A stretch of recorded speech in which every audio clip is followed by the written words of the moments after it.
அந்த ஆவியானவர் எனக்குள்ள வந்த உடனே இந்த கட்டளைக்கு கீழ்ப்படுகிறது ரொம்ப ஈஸி ஆயிற்று. அவர் நம்மை நடத்துகிறார், உதவி செய்கிறார், பலன் தருகிறார்.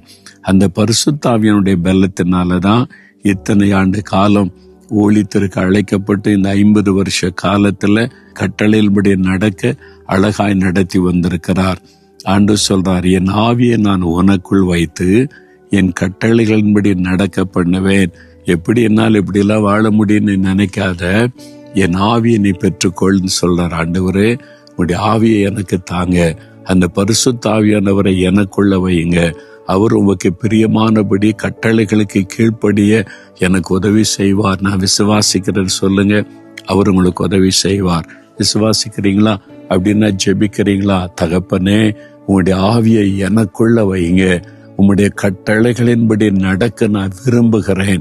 என் சொந்த பலத்தினால முடியல, உம்முடைய பரிசுத்த ஆவியை எனக்குள் வைத்து உம்முடைய கட்டளைகளின்படி என்னை நடக்க வையுங்க. நான் அதை விசுவாசிக்கிறேன்.